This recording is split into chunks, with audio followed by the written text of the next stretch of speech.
What's going on, y'all? Episode 8 of the Market Main Podcast.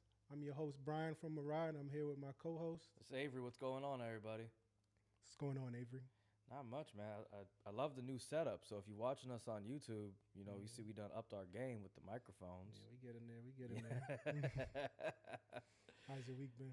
It's been good, man. Had closing earlier this week. Yeah, Very excited about that. 10 days. Yeah, 10 days from beginning to finish.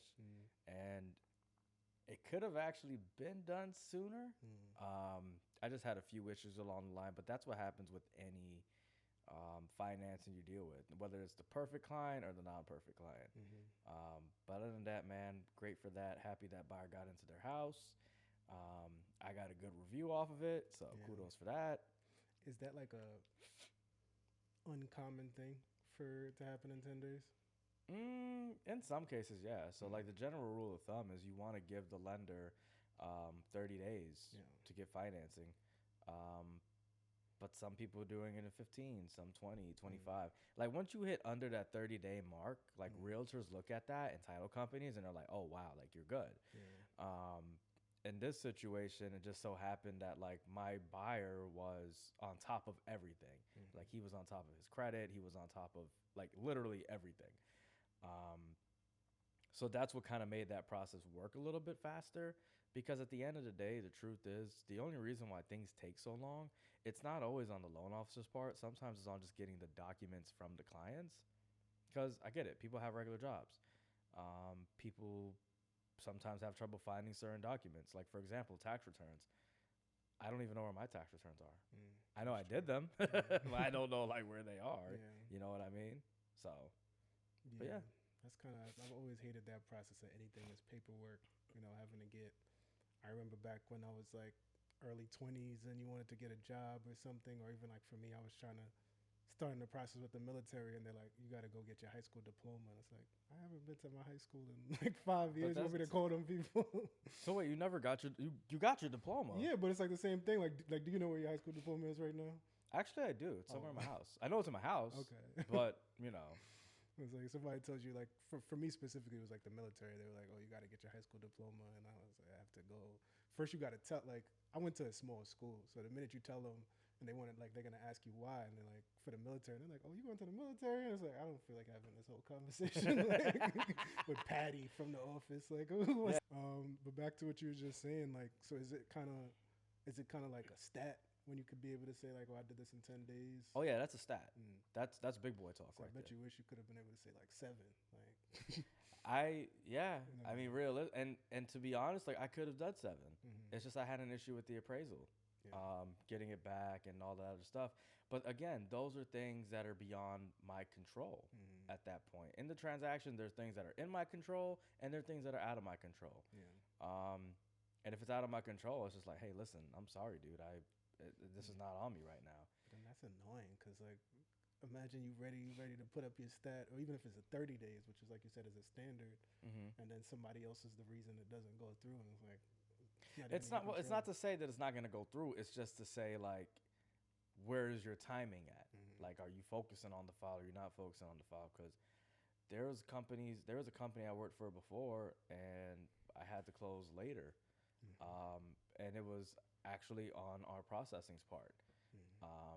They weren't paying attention to the file and they let some things slip through the cracks, and it's unfortunate, like it happens, but you want to make sure obviously it doesn't happen. Like, you got to keep in mind, if somebody's buying a house or they're buying an investment, mortgage related, these people are spending a lot of money.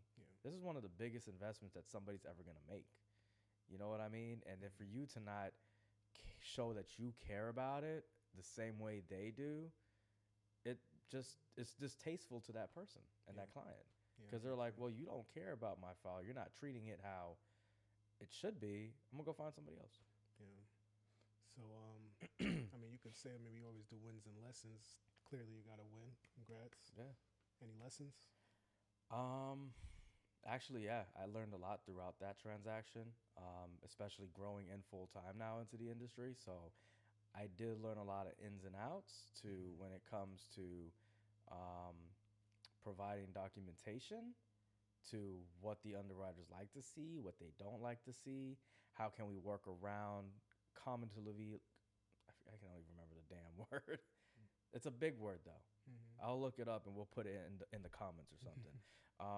But it's basically working together as a team and finding a solution for that client in different ways to still meet the guideline. Like, as long as you're creative and you have the right people who are next to you with the same or better creativity, you can go a very long way in this industry. Yeah, that makes sense. So, I mean, I've had a pretty good week. Bookings, getting booked and busy, going to some networking events. We had some Chamber had a pretty cool networking event at the. oh yeah, how South. was that? That was pretty cool. It was at I think it's South Bank was the name of the bank, the local bank here, South Street. Was it I think it's State? South Bank. Yeah, South Bank. Yeah, they had a pretty fancy event. They had all the. I wish I made it. Food and everything. It was pretty solid. And then I went to filmmakers networking event out in Lakeland. Lakeland is beautiful, bro. Like last week, I'm sure they're gonna kill me in the comments. Last week I was saying, how Orlando's not a city. I think I was justified because if you closed my eyes and spun me around 3 times and opened my eyes, I would say I'm in Orlando. Like it felt like I was in a yeah, no, it's crazy because all my time I grew up here, right? Like Lakeland was never Lakeland. Like that never existed. I think the lakefront part that you could walk around like Lake Eola was always there, but everything else, like the civilization, was not there. And it's expensive. Like I was looking because I'm in the meeting, speaking to people and letting them, like they're giving speeches and stuff like that. And I'm looking up like everywhere I go. When I see a nice area, I go on Zillow and just check current location, just to see because it seemed like everybody was talking about how good Lakeland is. It's booming. I checked the GPS. I'm 30 minutes from Tampa. It seems like a pretty cool area, and I'm seeing $1 million houses. I'm like, okay, yeah, Lakeland is pretty. Well, that's pretty kind of solid. like what So, coming from Orlando, which is a city, you would drive down the I-4. You drive through Polk County, which was just like, okay, when do I get to Lakeland? Yeah. And then when you got to Lakeland, that was like your highlight because you knew that you were only a few minutes away from Tampa. Yeah. So that's all that Lakeland was always to me. And now that I've seen what it's grown to, I'm like, wow. Yeah. Yeah. I mean, I was at this spot called the Catapult, which seems like it's a business incubator kind of spot right by the lake. Looks kind of like Lake Eola, like you just said. And it's just... I feel like it's cleaner. Every time I've been to Lakeland, and I haven't been enough. Like, I mean, I'm pretty new to Polk County, but every time I'm there, it feels like there's something going on that I need to explore some more. Like, it seems like a pretty cool area. So definitely going to be doing some more networking out there. You'll probably see us in Lakeland. Going to see us in Tampa soon. We plan on, really spreading out our reach around the Florida area. I mean, hopefully eventually even bigger than that, but this is our state. We got to expand. Definitely. I'm so excited to start going into Tampa in that area and just exploring it more because I feel like I kind of deprived myself from going there growing up. Yeah. Because the only time I would go is to like Ybor City or something. Yeah. Nothing else. Yeah. Well, Tampa's a city, so you got to go there. It's too early in the episode. We're not doing that. I mean, speaking about Florida, we got hit with an earthquake.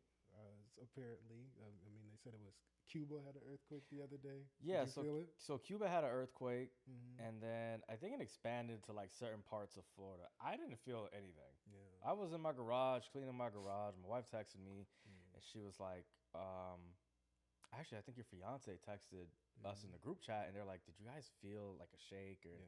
I'm like, what are y'all talking about? Like, what's the matter with y'all?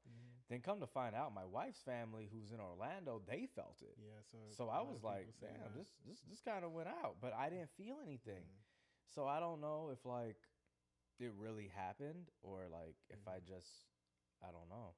Yeah, like I'm the person whenever something happens, I go straight to X and just try to like, search earthquake and see what people are saying. People all over Orlando were saying it. So I was like, I guess it really happened. Well, no, there really was an earthquake. Yeah. I guess it depends on where you were and how you felt at the time. But prayers to those in Cuba, that's scary to have an earthquake there, especially, Cuba's been through a lot. I hate when like Caribbean countries, because like the Caribbean is such it's for such a beautiful region, like of islands, beaches, all of that. they always get hit with some of the most unfortunate stuff. Like they'll get hurricanes. Like we in Florida, we see hurricane season, but they get they get the hurricane first. We get the we don't get it. We get the tropical storm. They get the like billions of dollars in damage. And then the repair back for those countries, even like with Puerto Rico. You remember that one hurricane that went through there? It was bad. Yeah, and it's like it's unfortunate because I mean the reality is a lot of their homes aren't built with Nope. I mean, to be fair, these days our homes probably aren't built with that quality, but their houses will be like shack. But I mean, for them to get the quality, it's a lot harder to have those materials and resources. So it's like now if they want to get it, they got to pay more, and it's sad. And with those houses, like a good wind will you gotta redo your whole house. Like I'll tell you one thing I like about the Caribbean homes is there's no such thing as HOA. And you can literally do whatever you want on your property when you want, how you want. I have never heard of anybody said that somebody got to tell them what to do or they got to pay an extra fee for being there or anything. You don't like HOA? I mean, I'm not totally against it. I don't mind it when it's done right. Like I know that was one of the other things DeSantis was getting rid of HOA. See, now that I would back up 100%. Not the taxes, but the HOA, I'll back that up. I mean, I think the issue, and I won't pretend to have a solution to it because I was about to say, which kind of sounds a little too government friendly, is to like have the government control it. But I think the issue is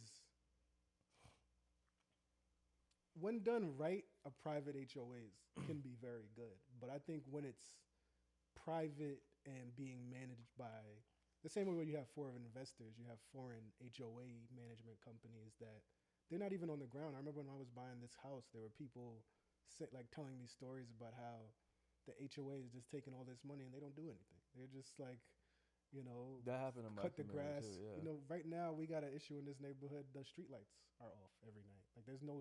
I'm telling you right now. I mean, like you don't even want to take the garbage out at night because it looks like if we was in the hood, like you would be like, bro. The streetlights don't work? Yeah, the streetlights aren't working. We actually just got an email from the HOA recently, like, oh, we're talking to Duke Energy about it and we're trying to get it figured out. But it's like been like 2 weeks now.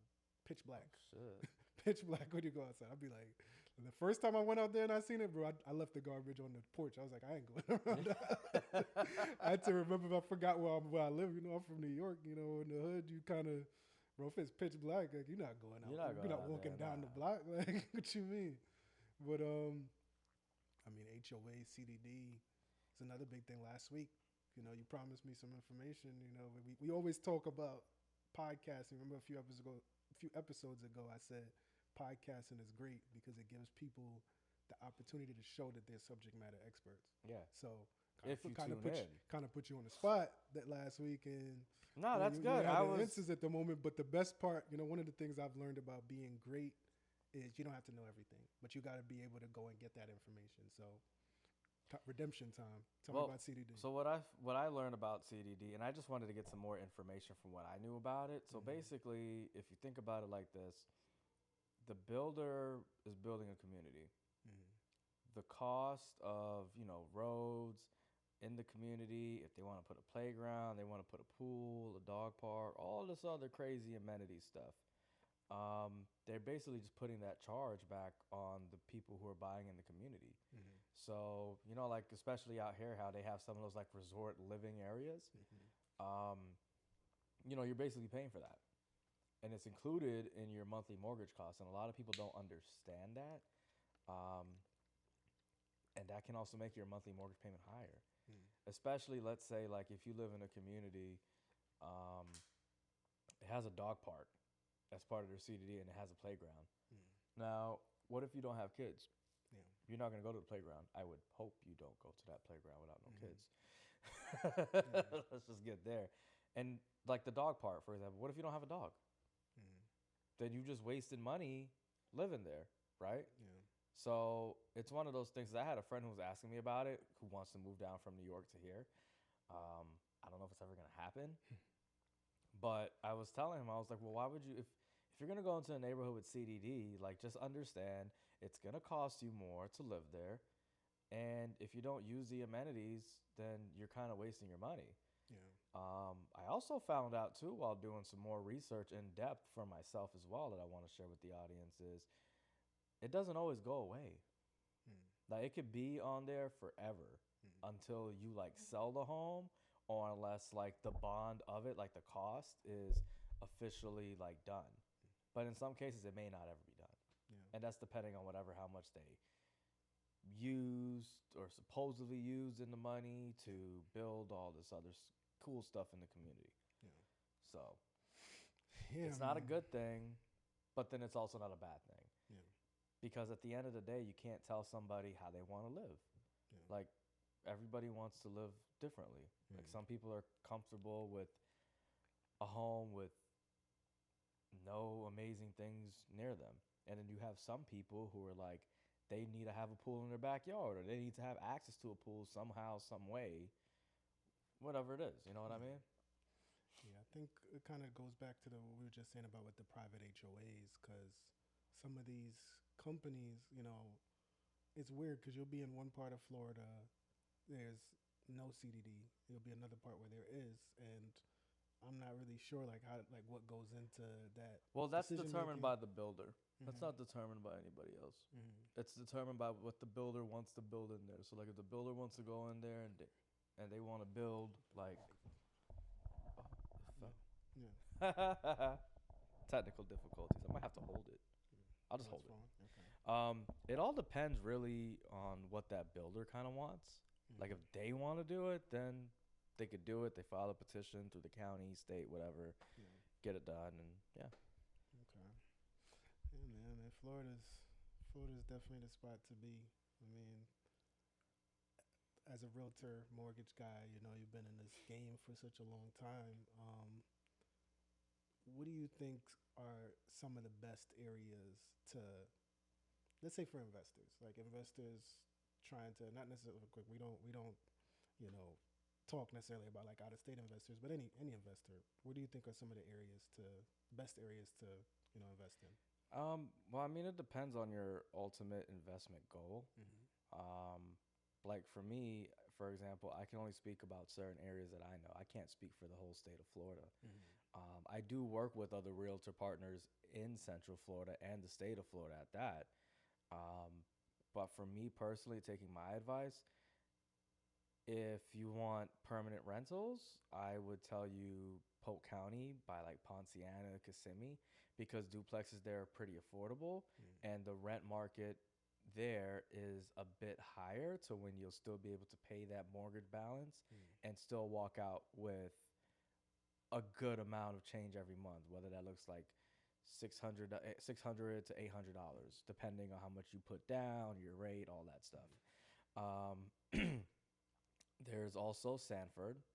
Sanford's a good area too. They're up and coming. Not really up and coming, but they're getting more modernized now. Orlando, of course, but Orlando is pretty pricey. Yeah. And what I mean by pricey is for some investors it might be pricey. Other investors it might be like, this is a great deal. Like, let's do it. So it all depends on what that person's goal is ultimately. Yeah. And, how can we make it align? Yeah. Because anywhere is a good investment, but not everywhere is a good investment. So let's say, for example, so we're in Polk County. Not everywhere in Polk County is still feasible as a great purpose of, investment. Yeah. To me, Orlando is expensive. I mean, I've had real estate investors always tell me that, if the numbers work, the numbers work. It doesn't matter how expensive it is. But, for me, that I do agree with that statement because that differentiates somebody from if you're a buyer or an investor. Because an investor only cares about the numbers. A buyer cares about the affordability and the schools, what color is the kitchen, or oh my God, this is an ugly ass floor. Like investors don't care about none of that. It's like, does it make money? Let's keep going. So, on the other hand, as far as to live, where do you think are some of the best areas right now? I would say Tampa and here. Okay.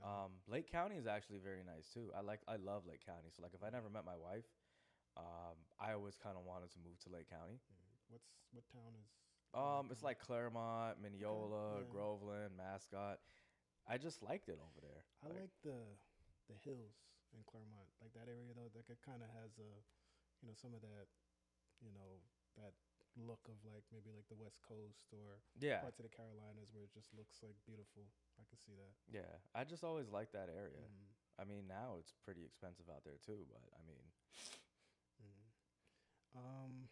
So more real estate. I mean, in this market, I mean, I mean, we've had this conversation about interest rates and stuff like, taxes, of course. I feel like a lot of people, I have a friend who says like he's not ready to buy a house right now because he says, and I can't even blame him because why didn't you have him talk to me yet? like I don't blame him because I understand that. I mean, yeah, if you really want to be a real estate person, you really want to get into that game, I get it. Ownership is great on paper, but the cost of ownership, the taxes, the insurance, the maintenance of having a home, it's tough. Like versus renting, like renting versus buying. I mean, it's tough to pay tax. It's tough to pay a rent every month, especially if they go up every year. That's guaranteed.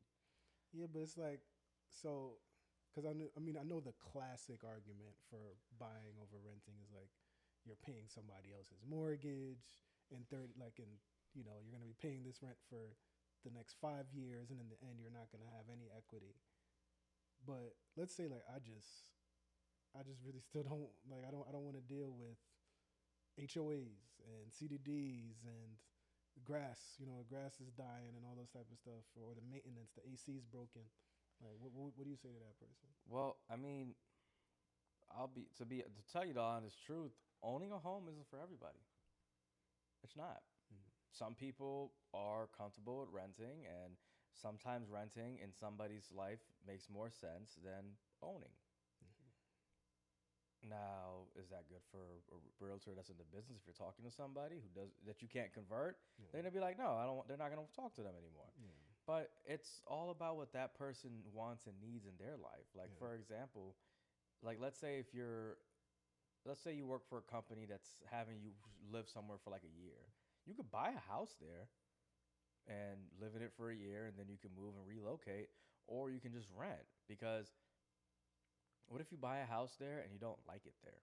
Mm-hmm. You know what I mean? And you don't know the area that well, and you just make a sporadic decision without actually thinking about it. You know what I mean? And some people don't take the time to actually speak to the client to what they actually want and what they actually need. Yeah. Because it has to line up. Mm-hmm. And if you don't help that person with lining it up, you might set that person up for failure. Yeah. So No. it all just depends, you know?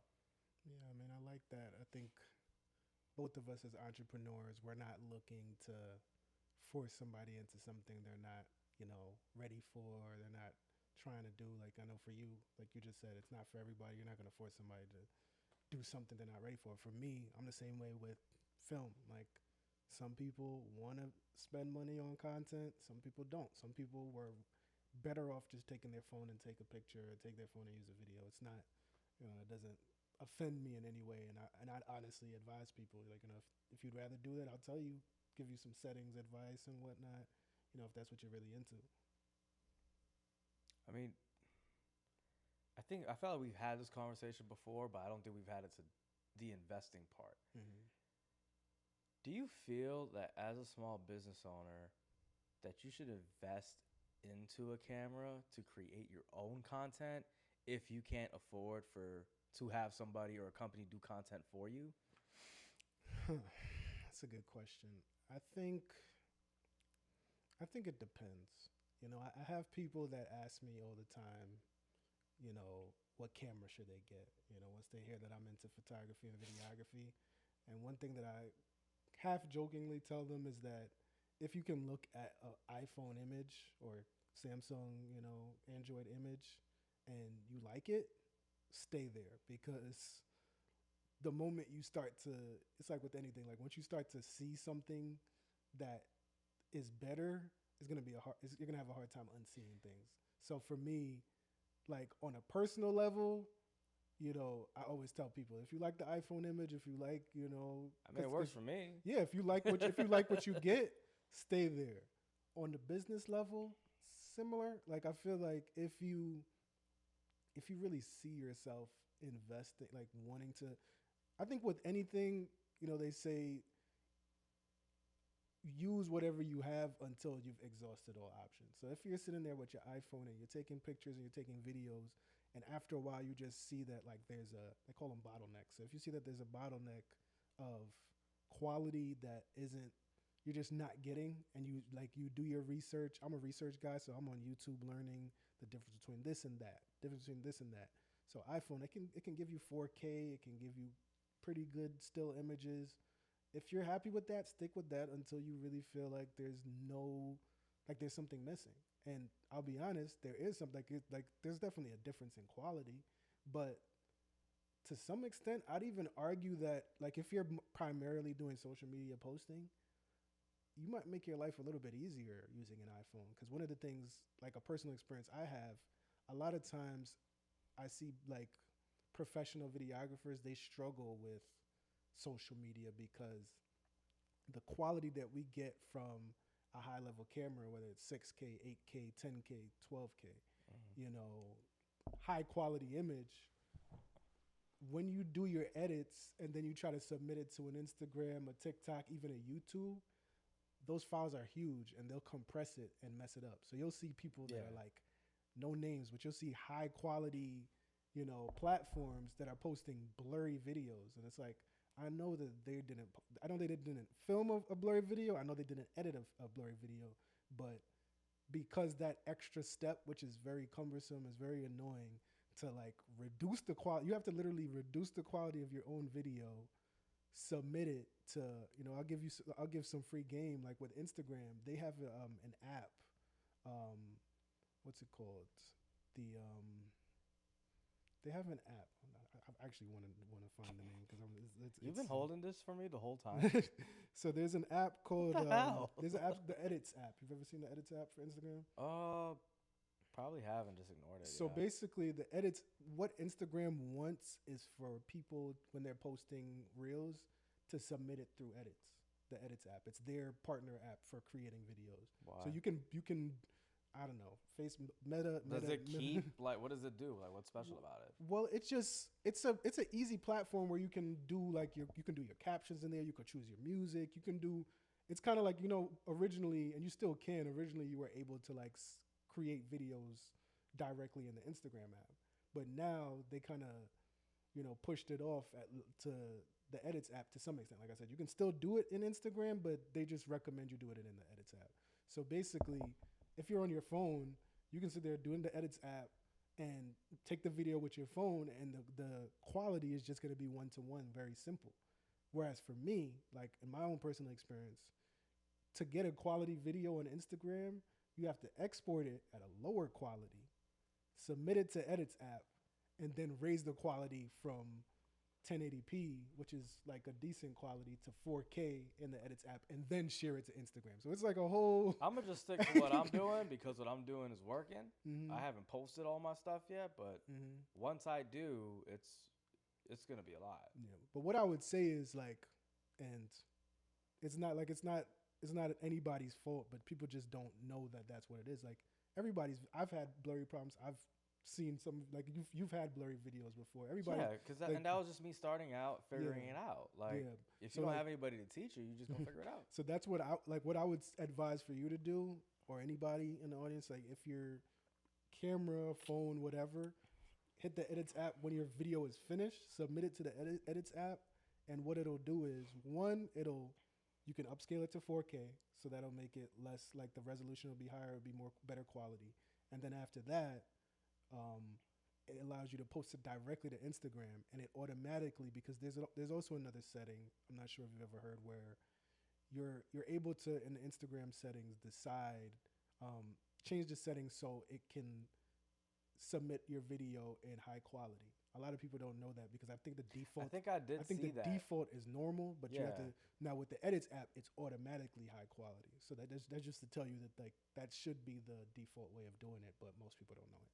So yeah, I mean that's free game for you, free game for whoever. I mean, whoever needs it. Yo, when you talk about free game, man, like obviously I started doing videos once I got in full time. Like I took it seriously, and I'm like, I'm gonna get this done. Oh, he fell again.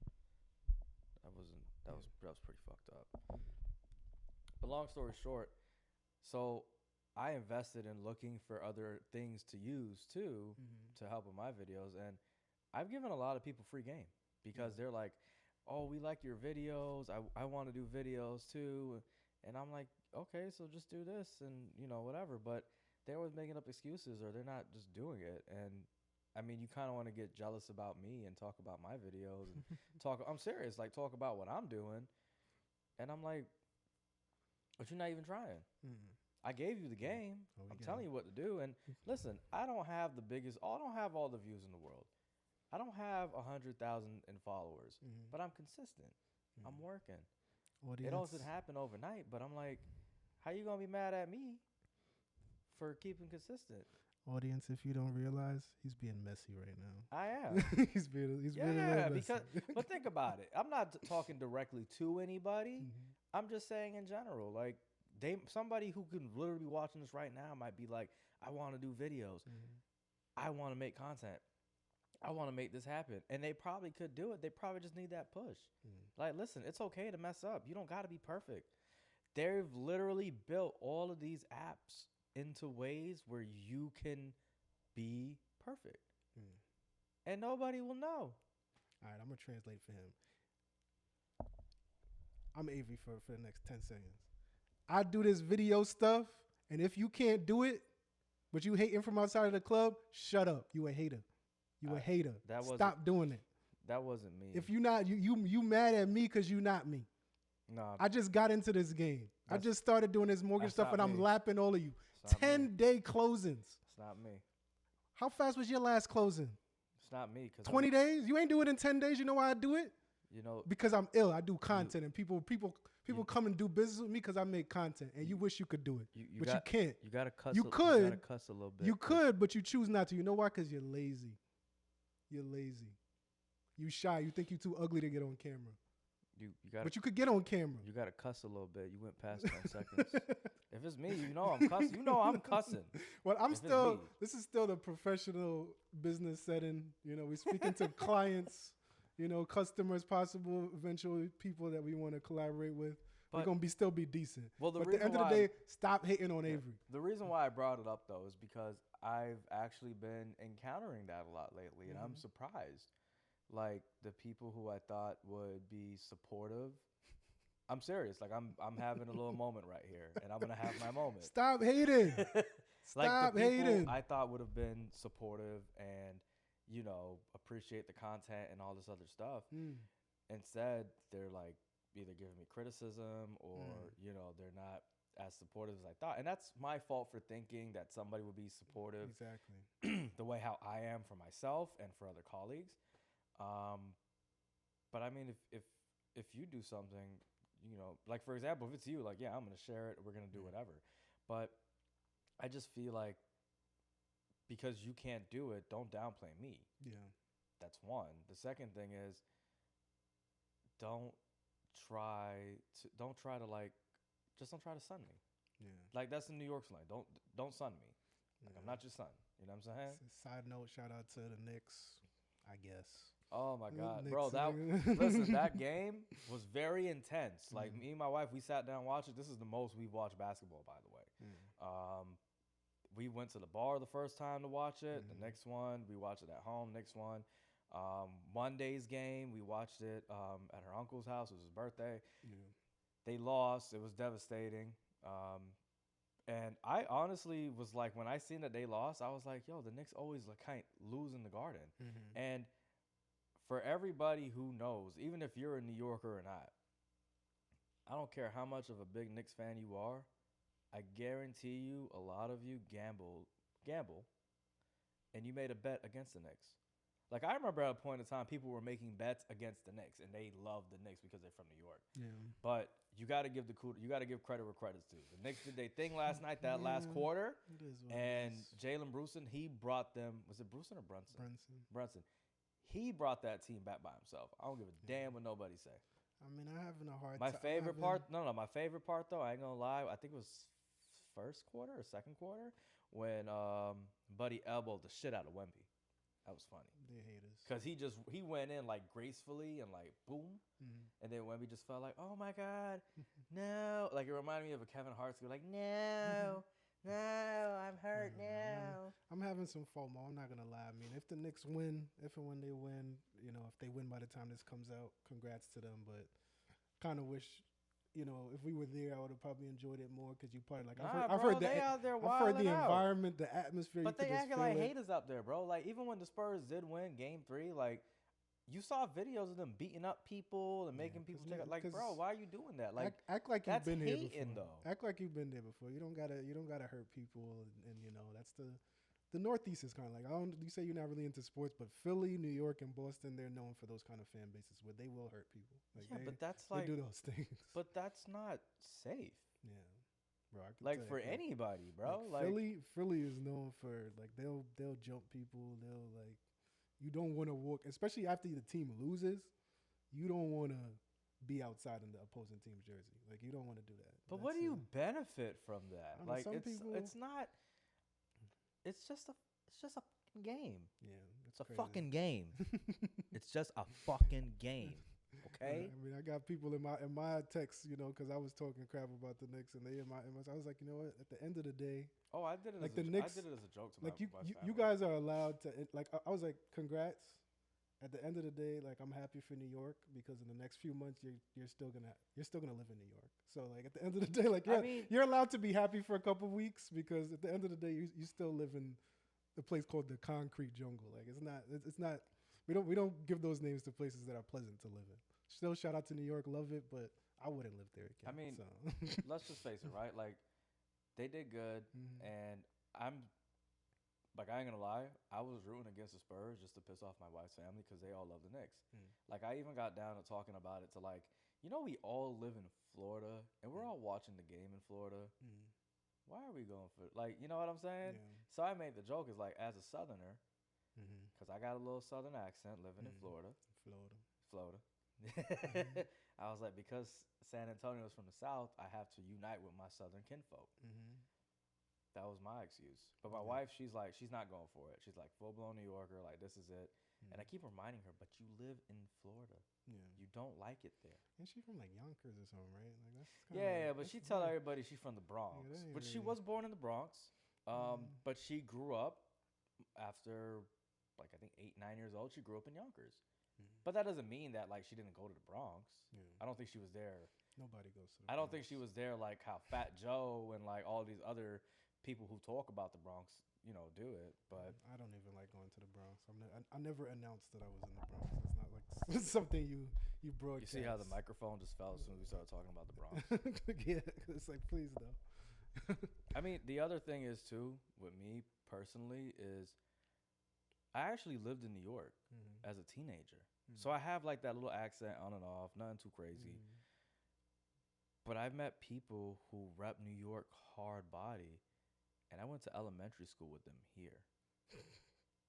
Like, they went to elementary. I went to elementary with them, some of them middle school and in high school, and they were still repping New York. And I'm like, as I got older, I thought about it. I was like, when did you actually live in New York to actually, what I mean? I get it. Like, we're Guyanese, right? So, like, you go back and forth all the time, see family, spend summers. Because I did that, too.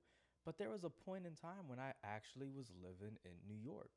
As a teen, I was 14 years old. I was living with my dad and my grandmother. Yeah. I was going to school. I was walking to school. I was everything a typical New York teenager would do. If you're a delinquent, I was doing it.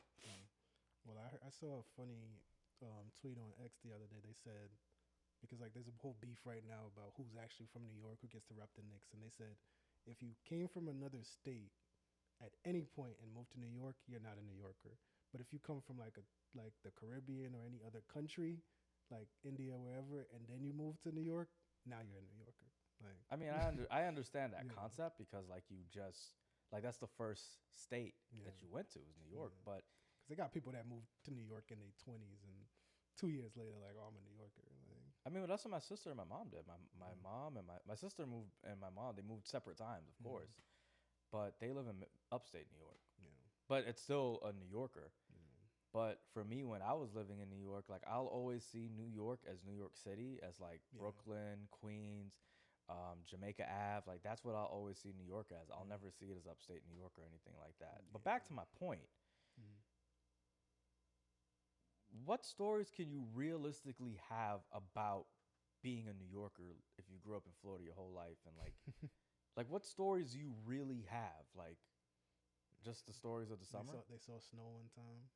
I was talking to my cousin about it the other day because I was, talking trash about the game and everything. I told my cousin, I said, if anything, I'm more of a New Yorker than all these people. And she's like, what do you mean? I was like, yo, I actually lived in New York as a teenager. And she was living upstairs, by the way, so she knew. And I was like, yo, I actually lived in New York as a teenager. I was like, I feel like that makes me more of a New Yorker than them. Maybe we can cast a vote. I don't know.